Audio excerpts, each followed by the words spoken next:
항상 이렇게 한 주나 두 주가 뜨면은 이게 연결이 잘 안 돼서 조금 고민이긴 한데, 우리가 수련회 때도 퀴즈가 나왔었죠. 그 베니게를 잘 모르시는 분들이 있어 다시 한번 말씀을 드릴게요. 안디옥 교회에 문제가 생겨서 그 할례파들이 안디옥에서 문제를 일으켜서 바울과 바나바하고 격렬한 적지 아니한 다툼과 변론이 있었고, 그 안디옥 교회가 이제 결정을 해서 바울과 바나바와 몇 사람을 이제 예루살렘 교회로 보내잖아요. 그래서 예루살렘 공의회가 이제 열린 거잖아요. 근데 바울과 바나바가 바로 이렇게 안디옥에서 예루살렘에 간 것이 아니라 두 곳을 이제 경유를 하죠. 베니게와 사마리아. 그래서 제가 설교 때 저는 이렇게 제가 한 설교를 듣거든요. 근데 이제 잘못 얘기한 부분이 있어서 이제 정정을 합니다. 베니게 교회는 유대인의 교회입니다. 그렇게 제가 말씀드렸는데, 스데반 순교 후에 흩어진 사람들이 베니게와 구브로와 안디옥에 가서 유대인에게만 복음을 전했죠. 제가 헬라인에게만 복음을 전했다고 그렇게 말씀드린 것 같은데 잘못된 거고요. 유대인에게만. 근데 이제 구레네와 구브로에서 온 유대인 크리스찬들이 안디옥에 가서 헬라인에게도 복음을 전했다, 이렇게 말씀을 드린 거고, 그래서 베니게는 유대인의 교회고, 그 다음에 사마리아는 당연히 사마리아 교회다라는 겁니다. 그걸 다시 한번 정리를 하시면 좋을 것 같고요. 오늘 말씀은 이제 잘 여러 번 말씀드렸듯이 이제 그 성경을 읽으시다 보면 조금 표현이 다르게 나오거든요. 그러니까 할례파, 할례당 또는 할례파라는 말이 나오고, 그다음에 유대로부터, 사도행전 15장 보시면 유대로부터 내려온 어떤 사람들 또는 바리새파 중 어떤 믿는 사람들, 그리고 이제 그 주의 형제 야고보가 그렇게 표현했죠. 우리가 보내지도 않은데 자기들 마음대로 가서 안디옥 교회를 혼란케 한 사람들을 이제 다 같은 사람들입니다. 다 같은 사람들이고, 이 사람들의 주장은 예수님을 믿는 것으로만 의롭다함을 얻을 수가 없다. 뭘 해야 된다고요? 그러니까 예수님을 믿는 것 플러스 뭘 해야 된다고요? 예, 할례를 행하고 율법을 지켜야 된다. 이제 이래서 이제 문제가 된 거잖아요. 그러니까 여기 의롭다함을 얻는다는 거는 다른 표현으로 구원, 칭의, 하나님의 자녀가 되는 것, 제사함을 받는 것, 하나님 나라의 백성이 되는 것, 언약 백성이 되는 것, 이렇게 여러 가지 표현할 수 있는 그런 내용입니다. 잘 아시죠? 근데 이제 요걸 이제 바울이 얘기한 복음은 저 여러 번 표현했지만 하나님의 은혜의 복음, 그리스도의 십자가의 복음, 이신 칭의의 복음이거든요.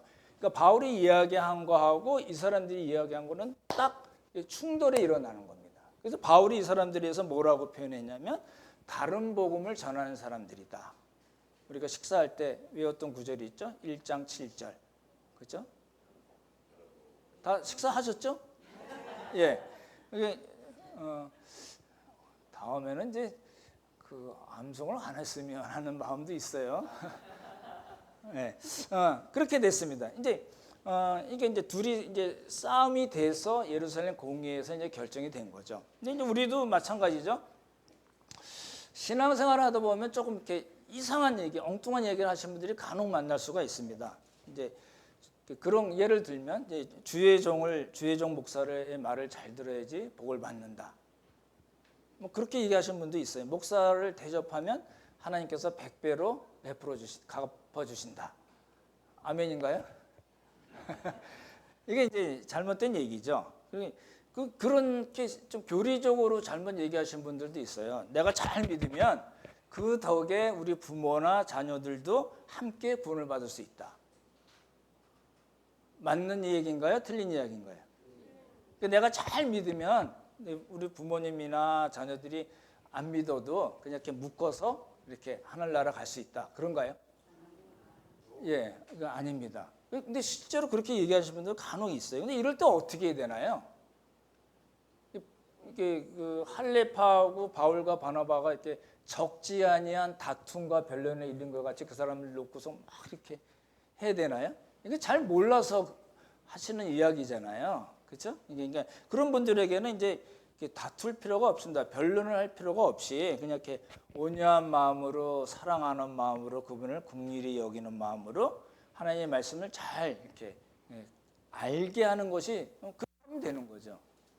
그죠? 이제 그건 이제 신앙이 어리거나 이제 복음에 대해서 잘 모르는 분들이 이제 그런 이야기할 때는 그렇게 우리가 해야 되는데, 이제 문제는 이제 목사라든지 또 리더라든지 어떤 신학 교수라든지 이런 분들이 뭐에 되냐면은 복음, 칭의, 구원, 제사함, 하나님의 자녀가 되는 것, 하나님의 나라의 백성이 되는 것에 대해서 반성경적으로 이야기할 때는 어떻게 되나요?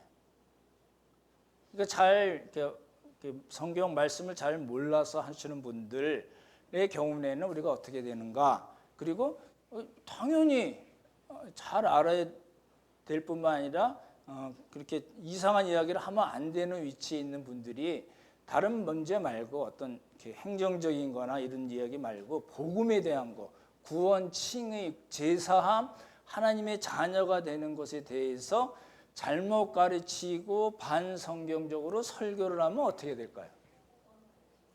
떠난다. 예. 이제 우리 이제 한국 교회에 생겨난 여러 가지 신학적인 문제들이 있는데요. 이제 지난 그 칭의 있었는데 행위 구원론이라는 게 있습니다. 행위 구원, 행위로 구원을 받는다는 거죠. 또는 하나님을 예수 그리스도를 믿으면은 하나님께서 우리를 의롭다 하시잖아요. 그죠? 여러 종 의롭다 하심을 받은 분들이 있죠.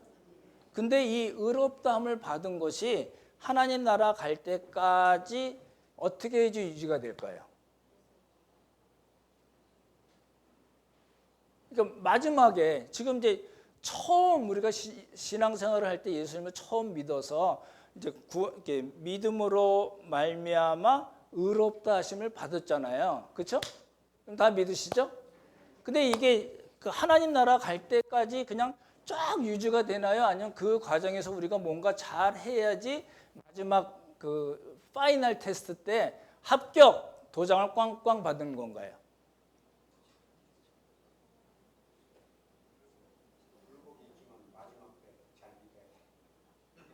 그러니까 잘 못 믿으면요. 취소가 될까요? 예.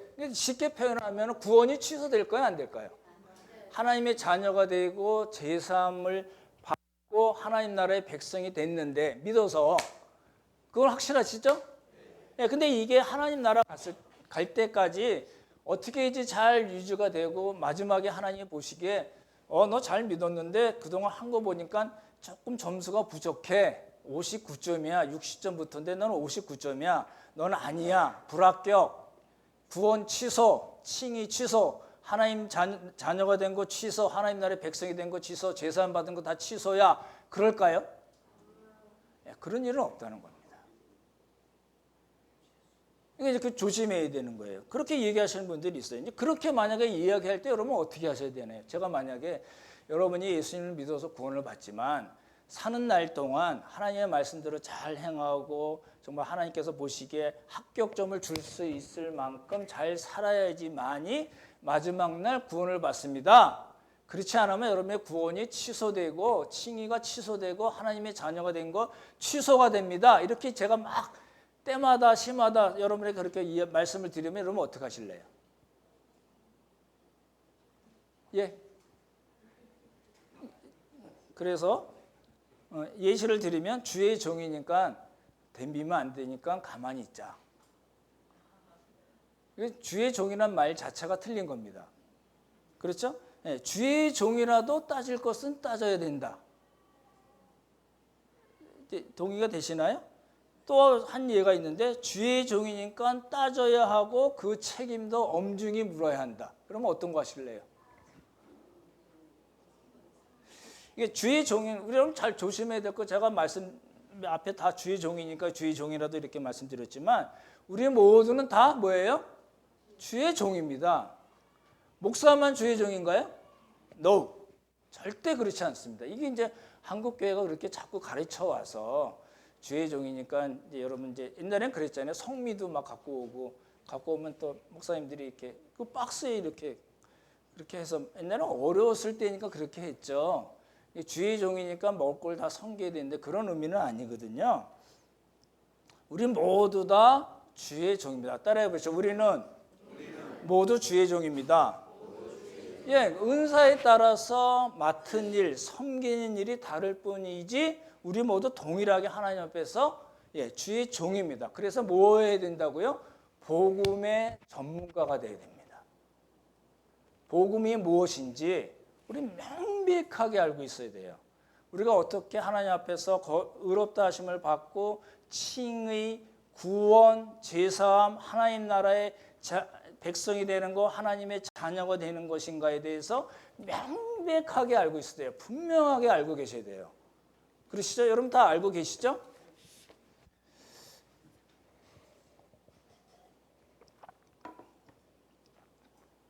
제가 이제 그 설교 원고에 그렇게 이제 썼어요.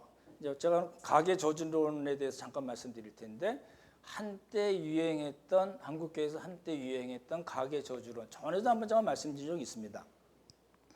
근데 제가 잘못 썼더라고요. 뭐가 잘못 썼냐면 한때 유행한 게 아니라 지금도 그래요. 이제 말씀을 드릴게요. 이제 이런 분들이 대부분 이제 신사도 운동, 뭐 치유기도, 그다음에 뭐 예언, 영적 전쟁 사역, 내적 치유, 가계 치유 이런 거 하시는 분들입니다. 그런 거 들어가는데 여러분 그런 거 써 있으면 절대 가시면 안 됩니다. 까딱하면 잡힙니다. 왜 그런지를 말씀을 드릴게요.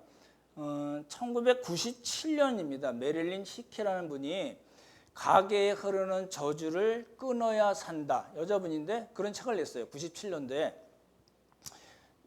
오랜 기간 동안 베스트셀러가 됐었어요. 근데 이제 97년 말고 99년도에 1999년도에 이윤호 목사님이라는 분, 이건 이제 그 실명을 밝혀도 되는 이야기이기 때문에 밝힙니다. 이윤호 목사님이라는 분이 비슷한 책을 썼어요. 가계에 흐르는 저주를 이렇게 끊어라. 근데 이게요 닷새 만에 2판으로 들어갔어요. 엄청난 그야말로 선풍적인 인기를 끌었던 책입니다. 책만 인기를 끈 게 아니고 그것 때문에 그 사람에게 배운 많은 사람들이 전국에 있는 교회를 돌아다니면서 가계에 흐르는 저주를 끊어야 한다는 그런 세미나를 많이 했습니다.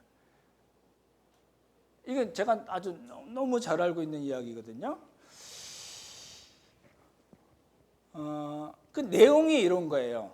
보십시오. 이제 무슨 이야기냐면 여러분이 살면서 꽃길만 걸으시나요? 그 꽃이 어떤 때는 가시 바뀌죠.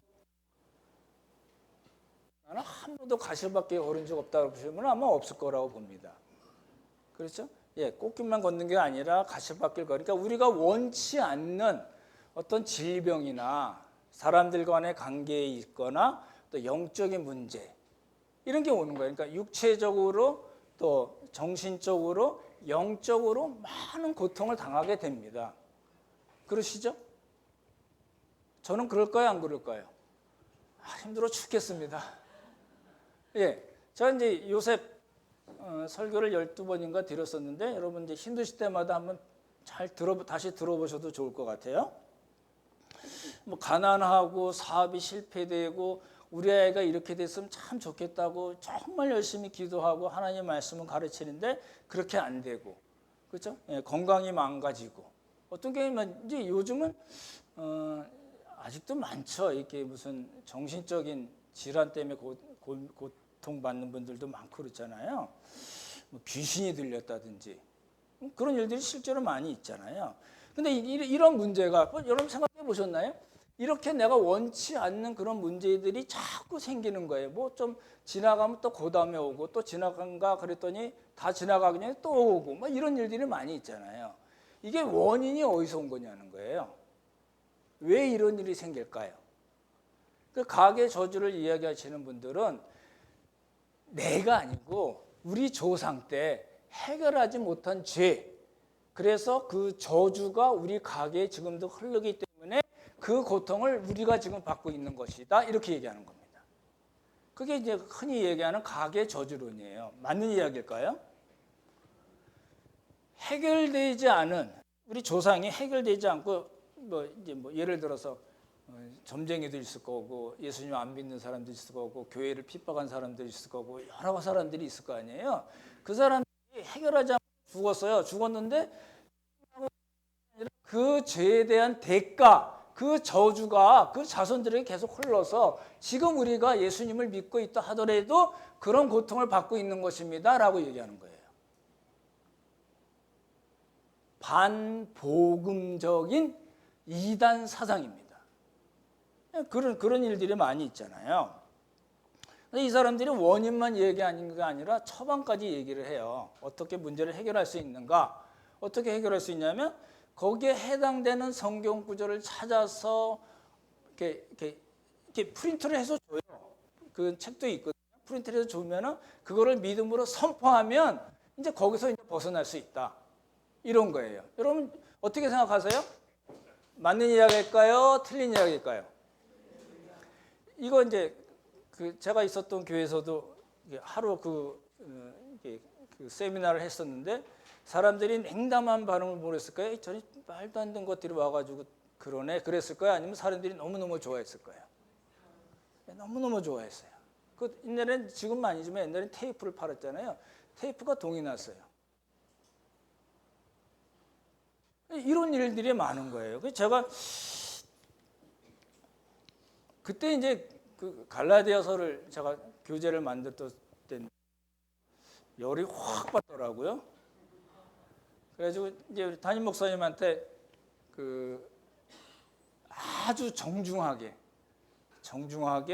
이메일을 보냈어요. 페이지 한 10페이지 되는 걸로 해서 쫙 보냈더니 이분이 이제 뭐 설왕설래했죠. 하고다 이제 나중에 봅시다 그러고 아직도 그 얘기는 안 끝났어요. 그분은 계속 그렇게 가고 저는 아직 그게 아니다. 이렇게 간 거거든요.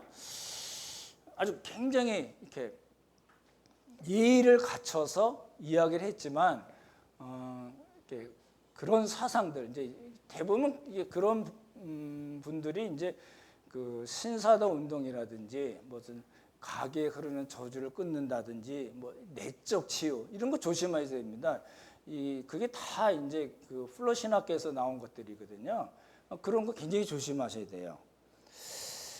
여러분 우리 아이들이 우리 아이들이 원하는 대로 잘 안 되는 거는 어떤 것 때문에 그럴까요? 부모의 영향이 있을까요, 없을까요? 있죠. 부모가 맨날 좀 지금은 별로 그런 분들 없지만 술 먹고 깽판 치고 애들 때리고 막 부인 때리고 막 이런 거 보면 그 자녀가 제대로 정상적으로 잘 자라기는 쉽지는 않잖아요. 그렇죠? 그러니까 그만큼 부모의 영향이 자녀들에게는 굉장히 큰 포션을 차지할 수밖에 없습니다. 그렇죠? 여러분이 신앙생활을 잘 하는데 너무너무 잘하고 정말 이성적으로 잘하는데 그 영향이 자녀들에게 갈까요, 안 갈까요? 예? 많은 경우에 갑니다. 꼭 그렇게 100%는 아니라 하더라도 그래서 여러분이 자녀들이 잘 되길 원하신다면은 뭘 잘해야 돼요? 신앙생활 잘해야 돼요. 성경을 읽더라도 아이들이 보는 데서 읽으세요. 골방에서 기도하지 마시고요. 애 붙잡고 기도하세요. 왜냐하면 그 영향을 우리 자녀들이 받아야지 우리 자녀들이 제대로 자라날 수가 있잖아요. 지금 굉장히 어려운 시대를 우리 자녀들이 살고 있습니다. 그렇죠? 굉장히 편하고 풍요한 그런 시대를 사는 것 같지만 영적으로는 정말 힘든 그런 시대를 살고 있잖아요. 그러니까 그리고 또 한 가지는 우리의 죄의 본성이 아직 남아있기 때문에 우리가 죄를 질 수도 있고 그리고 말씀대로 잘 살려고 애쓰지 않아서 잘못된 길로 갈 수도 있고 그래서 여러 가지 문제가 생길 수 있지만 그것이 다 조상들의 죄 때문에 우리가 그 고통을 받는 것이다 이렇게 얘기할 수는 결코 없다는 겁니다. 그렇죠? 근데 이제 이분들은 그렇게 이제 얘기를 하는 거예요. 근데 이제 이거 이야기한 이윤호 목사님이라는 분이 이제 그 통합 측이나 합신 측에서 이제 이단 대척하시는 분들이 이렇게 얘기를 해서 이분이 그걸 또 받아들였어요. 한 10년 넘게 그거 하다가 나중에 받아들였는데 이분이 이제 그렇게 표현했어요. 가게에 저주가 흐른다는 그 표현은 잘못된 겁니다. 근데 한국교회 앞에 회개합니다 그러면서 그런 가게에 흐르는 저주가 있다고 얘기한 거는 그 표현은 잘못됐고 그리고 그 내용도 잘못된 겁니다. 이렇게 얘기했어요. 이제 장문에 반성문을 쓴 거거든요. 크리스천이 범죄하면 하나님께서 징계하거나 책망할 수는 있지만 조상들의 그 죄, 그 저주가 가게에 흐르는 것은 아닙니다라고 얘기했어요. 이제 써놓은 거 보니까요, 여러분 나중에 인터넷 보십시오. 이은호 목사 가게 저주 이렇게 치면 쫙 나와요. 너무나 복음적인 거예요. 되게 이상한 겁니다. 10년 넘게 그렇게 하다가 이게 자꾸 이렇게 이단 대적하는 사람들이 얘기하니까 아니라고 또 버티다가 한두 번 버티다가 이제 반성문을 낸 거거든요. 이제 이분이 실제적으로 그렇게 했어요. 신문에 이게 이제 기독 신문 같은 거 있잖아요. 뭐 기독교 개혁 신보 이런 데다 이제 사과문도 내고 자기가 섬기는 교회가 있잖아요. 지금도 거기서 일을 하는데 주보의 잘못을 인정하는 특별 광고를 내겠습니다. 그리고 냈고 이 책이 배단위 출판사에서 나왔거든요. 배단위 출판사에 있는 그런 책들을 전부 다 폐기하겠습니다. 그래서 실제로 폐기를 했고 책을 그렇게 많이 팔았잖아요. 이제 세미나뿐만 아니라 책 팔면서 돈을 많이 벌었을 거거든요. 근데 그 책 인쇄를 다 기부합니다 하고 해서 기부를 했어요. 이게 되게 이제 이상한 이야기예요. 이단이에요. 그렇죠? 가게에 흐르는 저주가 있다고 이야기하는 거는 예수 그리스도의 십자가의 충족성, 예수 그리스도를 믿음으로만 모든 율법의 저주에서 우리를 속량하셨습니다 라고 얘기한 3장 13절 정면으로 배치가 되는 이야기거든요. 그걸 10년 넘게 하다가 또 그 사람만 한 게 아니라 그 사람에게 배운 많은 사람들이 서울부터 제주도까지 교회마다 돌아다니면서 그거 하고 프레카드 써놓은 게 너무나 많이 있었거든요. 여러분이 잘 생각이 안 나실지 모르지만 1999년 제가 중국 가기 바로 전이거든요. 2000년도, 2001년도에 뭐 그 후에도 뭐 이거 하고 다니는 사람들이 굉장히 많았거든요. 지금 뭐 하는지는 모르겠지만 그랬거든요. 그러다가 이제 교단에서 얘기하니까 나 미안하다고 잘못했다고 그러고 제가 보기에는 진정한 사과를 했어요. 자기 인쇄까지 다 기부하고 책 다 폐기하고 교회나 교회 주보나 또 기독교 신문에다가 이제 냈잖아요. 이제 그러고 끝났으면 좋은데 그렇게 끝나지가 않았어요. 뒷이야기가 또 있어요. 이게 이런 왜 그 말씀드리냐? 한번 이렇게 이단에 빠지면은 거기서 본인도 그렇고 그 교회도 그렇고 그 영향을 받은 사람들이 거기서 빠져나오기가 쉽지 않다는 거예요. 이번 이 목사님 사모가 그 주기철 목사님의 손녀입니다. 이름도 다 나와요. 왜냐면 이제 공개적으로 다 한 일들이니까. 근데 이분이 이제 인터뷰 때 무슨 이야기를 했냐면 가계의 축복을 이야기하면서 가계의 저주에 대해서 논의 자체를 터부시하는 것은 생각해 봐야 된다. 이렇게 얘기를 했어요. 무슨 얘기일까요? 왜 하나님께서 우리에게 주시는 그 축복에 대해 이야기하면서 왜 저주에 대해서는 얘기조차 못하게 하냐? 이 사모님이 그렇게 얘기한 거예요. 또 뭐냐면 가게에 흐르는 저주를 끊으라는 것은 그렇게 자기들이 얘기하는 것은 순종을 통해서 가게의 축복을 받으라는 말입니다. 차라리 말을 붙인다면 우리는 오히려 가계 치유론자입니다. 이렇게 얘기한 거예요. 이제 바로 들으셔서 이제 뭔 이야기인지 조금 얼른 안 들어올 수 있을 텐데 가계 치유론자라는 거예요. 근데 이제 그 내용 아까 말씀드렸잖아요. 우리가 당하는 모든 고통에는 우리 조상들의 죄 때문에 그렇다. 그 저주가 우리 가게에 흘러서 우리가 지금 이 일을 당한다. 라고 얘기하는 거잖아요. 그러니까 그 자체가 틀렸는데 우리는 가계 치유론자다. 순종을 통해서 우리의 그 가계가 축복을 받으라는 이야기지 저주를 이야기하는 것이 아니다고 얘기하는 거는 들이 여태껏 10년 넘게 했던 거를 이제 뒤집어서 얘기하는 겁니다.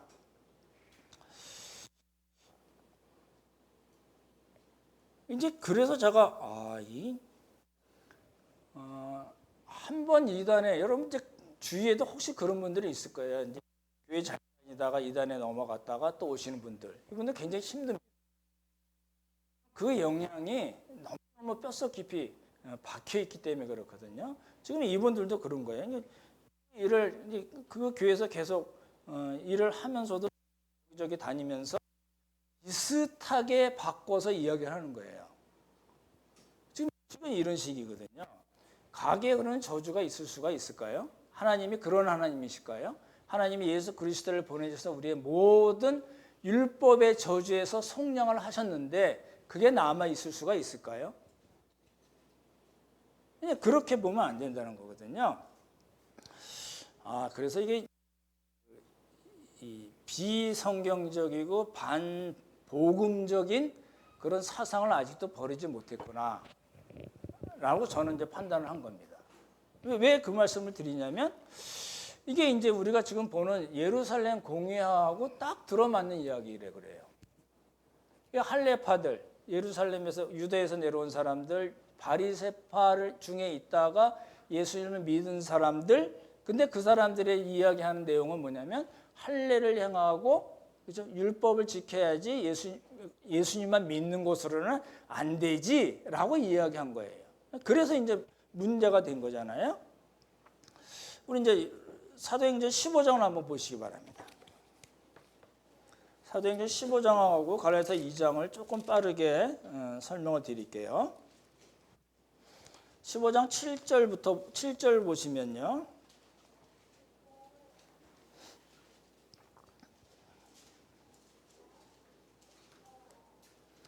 7절부터 12절 제가 우리 같이 조금 빠르게 읽어볼까요? 이제 같이 읽겠습니다. 시작. 많은 변론이 있은 후에 베드로가 일어나 말하되 형제들아 너희도 알거니와 하나님이 이방인들로 내 입에서 복음의 말씀을 들어 믿게 하시려고 오래전부터 너희 가운데서 나를 택하시고 또 마음을 아시는 하나님이 우리에게와 같이 그들에게도 성령을 주어 증언하시고 믿음으로 그들의 마음을 깨끗이 하사 그들이나 우리나 차별하지 아니하셨느니라.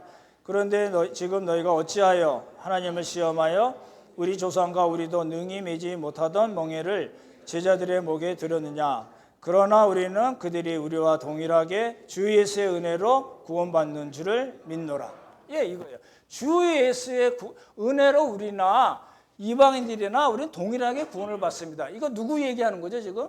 베드로가 어떤 사건을 염두에 두고 얘기한 거예요? 고넬료 성령 사건. 그죠? 그 고넬료 성령 사건에서 있었던 거를 이게 베드로가 한 12년이 지난 거예요. 제가 계산해 봤더니 한 12년 전 이야기를 지금 예루살렘 공의 때 베드로가 이야기를 하는 겁니다.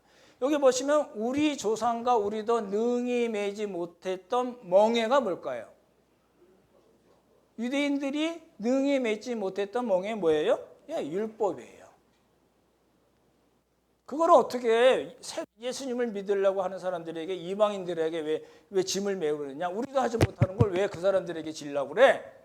베드로가 지금 이렇게 얘기하는 거잖아요. 그리고 11절에 베드로가 뭐라고 얘기해요? 뭘로 구원을 받아요?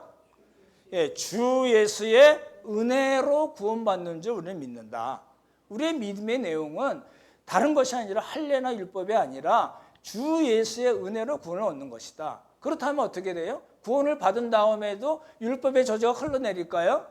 말이 안 되는 이야기라는 거죠. 그렇죠? 베드로가 이야기하고 바나바와 바울이 이야기한 거는 짧게 나옵니다. 12절 한번 보실래요? 12절 같이 읽죠. 시작. 온 무리가 가만히 있어 바나바와 바울이 하나님께서 자기들로 말미암아 이방인 중에서 행하신 표적과 기사에 관하여 말하는 것을 듣더니, 여기서 똑같이 바울과 바나바는 누굴 강조했어요? 하나님.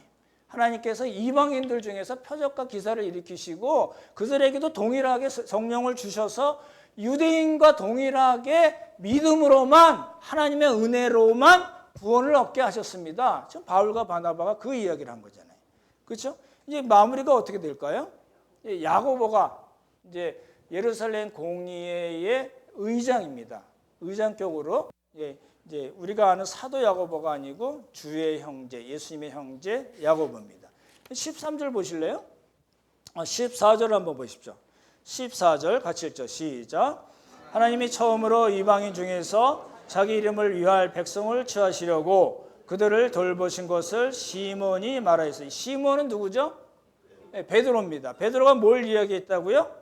이방인 중에서 자기 이름을 위할 백성을 하나님께서 취하셨다. 그들을 돌보셨다. 어떤 사건을 얘기하는 거죠? 고넬료 성령 사건입니다. 그렇죠? 표현이 조금 다르게 나와서 무슨 얘기인가 하실 텐데 14절은 야고보가 베드로가 한 이야기, 알고 있었던 이야기, 베드로가 지금 한 이야기를 다시 이야기한 겁니다. 근데 보십시오. 이방인들이 구원을 얻은 것은 에는 그런 거 없었는데 이제 처음 시작된 거고 이제 새롭게 나온 거야. 이렇게 얘기하지 않았습니다. 그렇죠? 잘 보십시오. 그래서 15절에서 18절까지 이야기입니다. 15절에서 18절 보시면 제가 읽어드릴게요. 선지자들의 말씀이 이와 일치하도다 기록된 바 이렇게 돼 있어요. 선지자들의 이야기, 선지자들이 이야기했던 내용들이 지금 뭐와 일치한다고요? 베드로가 지금 증언한 것과 이방인들이 하나님의 은혜로만 믿음으로만 구원 얻는 것과 동일하다. 그러니까 신약과 구약이 다를까요? 똑같을까요? 같다는 이야기입니다. 그래서 좀 길게 16, 17, 18절을 이야기하는데 이거는 아모스서를 인용한 겁니다. 아모스 9장에 이 이야기가 동일하게 나오거든요. 그러니까 이 이야기는 유대인들이 때문에 잘 알고 있었을 거고, 그렇죠? 그리고 이제 19절 보시면 19절부터 21절까지 이제 결론을 얘기합니다. 그래서 조금 빨리 읽을까요? 19절부터 21절 시작.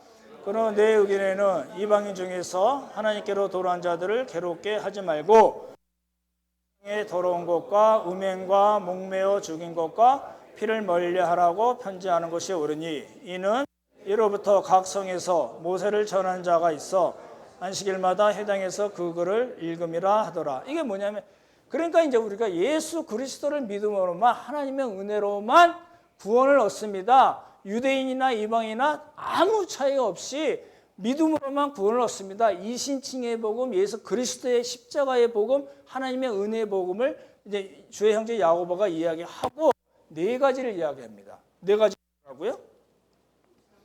우성이 더러운 것과 음행과 목매어 죽인 것과 피를 멀리하라. 이거는 유대인들이 너무너무 싫어한 거예요. 그러니까 이방인과 유대인들이 동일하게 구원을 얻지만 문화적인 습관, 종교적인 관습의 차이 때문에 교제하는데 방해되는 거를 이방 신자들이 좀 자제해 줬으면 좋겠다라고 이야기한 겁니다. 자제 안 하면 안 돼, 너희 구원 못 받아 이런 차원의 이야기가 아니고 그런 것 좀 이렇게 좀 자제했으면 좋겠다라고 해서 편지를 써서 보내는 겁니다. 그렇죠? 그래서 이제 이 할례파들 로 인해서 시작된 안디옥 교회에서의 그런 다툼과 변론이 예루살렘 공회를 통해서 이렇게 지금 해결이 된 겁니다. 요 사도행전 15장에서 이렇게 해결된 거를 사도 바울은 어떻게 이야기하는가가 갈라디아서 2장에 나오는 겁니다. 다시 보십시오. 갈라디아 2장.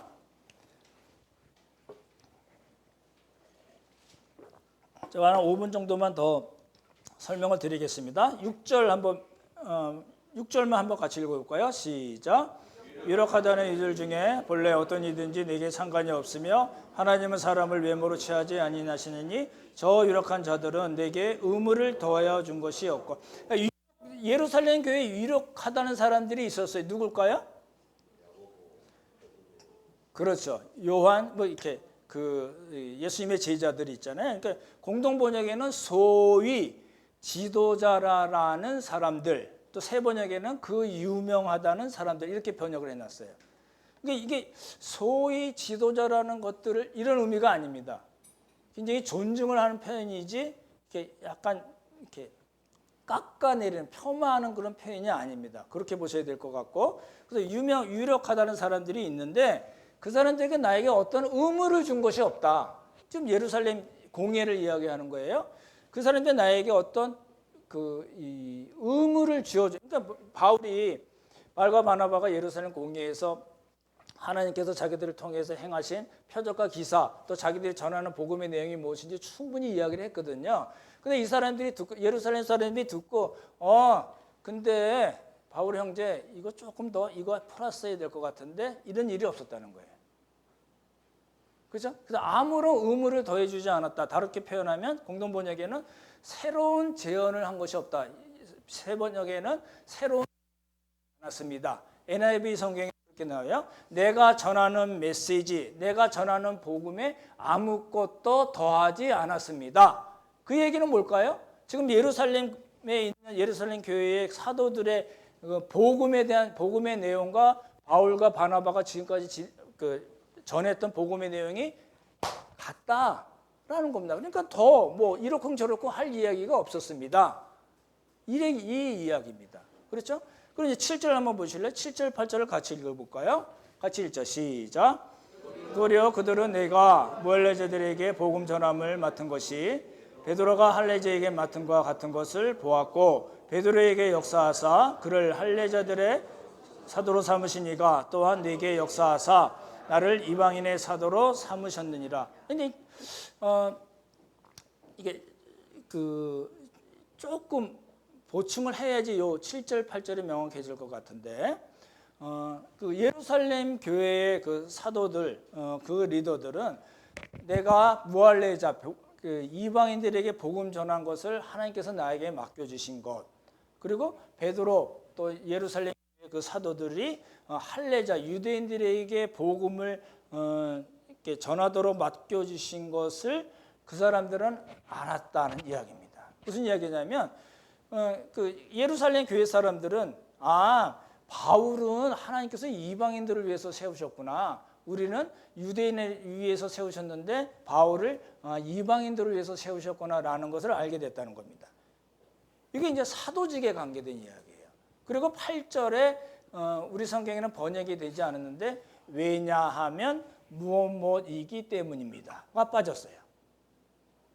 우리 성경이 이제 좀 정확지 않거든요. 그러니까 원문에는 그렇게 돼 있어요. 왜냐하면 이게 무슨 얘기냐면 바울이 무할례자들에게 복음을 맡은 것 같이, 그렇죠? 베드로가 그리고 유대인 사도들이 할례자들에게 복음을 맡은 것을 그 사람들은 알았습니다. 보았습니다. 알았습니다.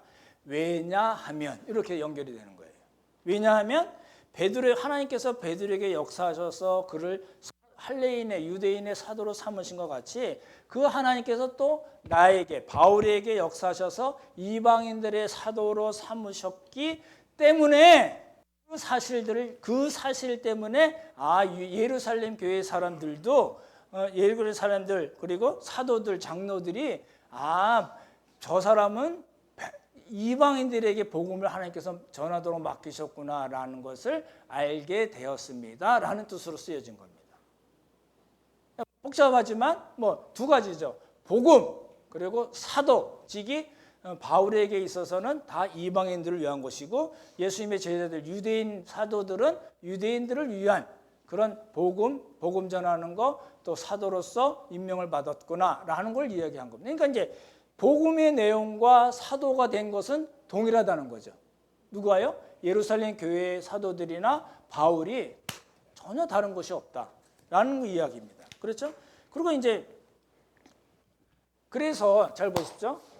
복음 전하는 복음도 같고 사도인 것도 같아요.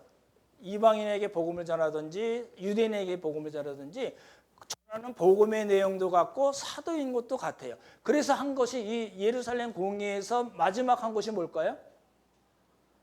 교제의 악수입니다. 교제의 악수. 그동안 잘 지내셨어요? 수고 많으셨네요. 1차 전도회 하느냐고 애 많이 쓰셨겠어요? 이런 얘기가 아니고 뭐예요? 이 교제의 약수라는 거는 복음과 사도직에 있어서 우리는 동일한 사람들입니다 라는 이야기입니다. 그렇죠? 그래서 이제 9절 보시면 9절 다시 읽어볼까요? 같이 읽죠. 시작. 또 기둥같이 여기는 야고보와 게바와 요한도 내게 주신 은혜를 알므로 나와 바나바에게 신교의 약수를 하였으니, 우리는 이방인에게로 그들은 할례인에게로 가게 하려 함이라. 예, 그러니까 사도로서의 신분, 그렇죠? 같다는 겁니다. 이로써 이제 이렇게 해서 예루살렘 공회가 해결이 되는 겁니다. 그래서 말씀드렸던 대로 이제 할례파들이 그 해결이 됐다고 우리가 잘못했네라고 회개하거나 돌아서지 않았습니다. 어찌 됐든 그래서 이제 마지막 10절에서 이제 그 예루살렘 교회가 부탁한 게 있어요. 바울에게 가난한 사람을 기억해 달라. 왜냐하면 이제 당시 예루살렘에 흉년도 있었고 여러 가지 핍박 때문에 교회가 굉장히 어려웠잖아요. 그래서 나중에 그 전에도 안디옥 교회가 바나바와 바울을 보냅니다. 그래서 이제 부조 여행이라고 하는데 예루살렘 부조 여행을 한 정이 있었습니다. 그리고 나중에 3차 여행, 지금 1차 전쟁이 끝난 거잖아요. 3차 전쟁이 끝나기 한 1년 정도쯤에 바울이 이방 교회들에게 많은 헌금을 모아서 여러 명의 사역자들과 함께 예루살렘으로 갑니다. 거기서 이제 잡히죠. 그렇지만 그 이방 교회가 우린 이방 교회지만 예루살렘 교회 우리 형제 교회니까 당연히 돕겠습니다 해가지고 많은 사람들이 헌금을 모아서 예루살렘 교회에 갖다 줬거든요. 이게 무슨 이야기예요? 예, 가난한 자들을 기억하도록 부탁한 것을 바울이 잘 지켜낸 겁니다. 그래서 이제 다 끝났어요, 얘기가. 그럼 보십시오. 우리 두 번에 걸쳐서 예루살렘 공회를 살펴봤는데 우리가 그러면 생각해야 될 게 뭘까요? 이 예루살렘 공회 사도행전 15장 그리고 갈라디아서 2장 1절부터 10절까지의 말씀이 우리에게 주는 메시지가 뭘까요?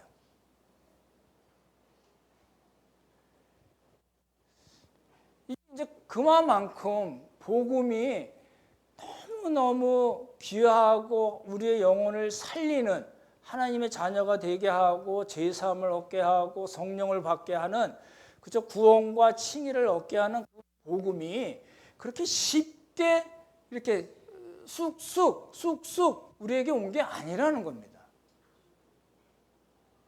너무너무 귀한 복음이잖아요. 그런데 이 귀한 복음에 한국 교회가 지금 겪는 일들이 지금 이제 제가 한때 유행했다고 그랬는데 그게 아니잖아요. 99년대, 97년대 유행한 그런 게 아니라 그런 이단 사상이 다 여러 가지 있지만 지금도 그것 때문에 은혜 받았다고 생각하고 내 가정에 생긴 문제가 다 해결됐다고 생각하고 그렇게 해결하려는 사람들이 아직도 많다는 거예요. 뭘 몰라요? 복음이 몰라. 복음을 몰라요. 뭐가 복음인지 몰라요. 그래서 이제 다시 복음으로 돌아가자 이런 얘기들을 많이 하잖아요. 돌아갈 거 없어요. 여러분 아시는 복음을 확인하시면 돼요. 뭐예요? 우리는 하나님의 은혜로만 하나님께서 우리에게 믿음을 주셔서 예수 그리스도를 믿게 하셔서 하나님의 자녀로 삼으셨다. 우리가 우리의 형편이 그렇다 할지라도 하나님 앞에서 우리를 의롭다 하셨다. 우리의 모든 죄를 속량하셨다. 율법의 조제에서 다 벗어나게 하셨다. 이 것을 다 치르시고 우리를 사주셨다. 그러니 우리는 하나님의 자녀다. 이게 복음이에요. 다른 거 자꾸 치지 마세요. 그럴싸해 보여서 사람들을 많이 끌고 가잖아요. 제가 그때 정말 열받았던 때입니다. 저 갈라디아서 로마서 옛날에 되게 좋아했었거든요.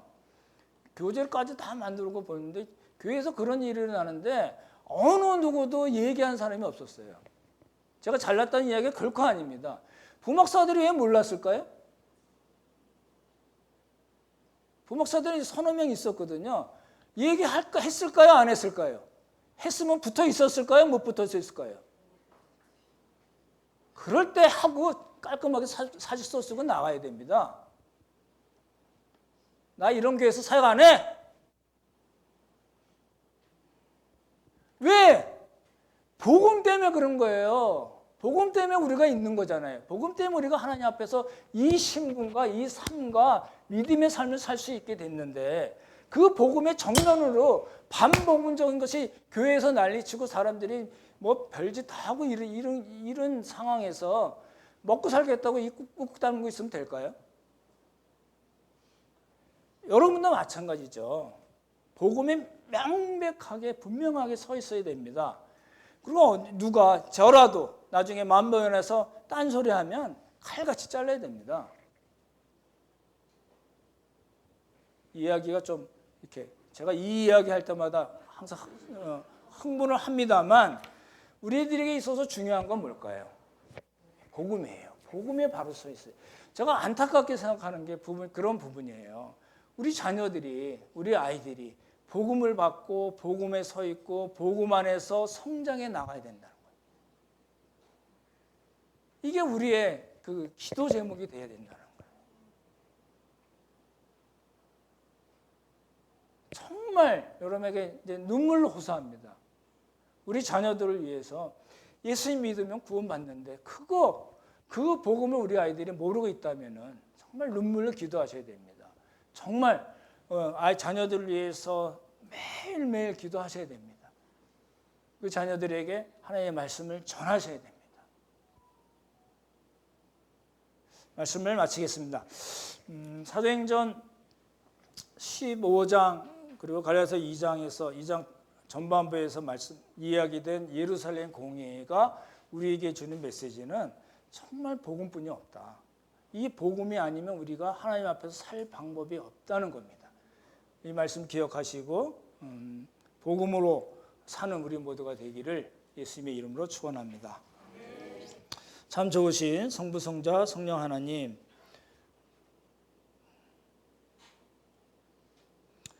우리가 복음이 없었다면 하나님의 은혜가 또 하나님의 사랑과 자비와 긍휼이 없었다면 어떻게 이 자리에서 하나님을 예배할 수 있었을까 생각하게 됩니다. 하나님, 우리를 도우시고 함께 하셔서 주신 복음대로 사는 귀한 복을 허락하시고 우리 가정과 또 우리 친척과 우리가 아는 모든 사람들이 복음으로 살 수 있도록 주님께서 복의 복을 더하여 주시옵소서. 하나님 은혜 감사드리오며 귀하신 예수님 이름 받들어 기도드렸사옵나이다. 아멘.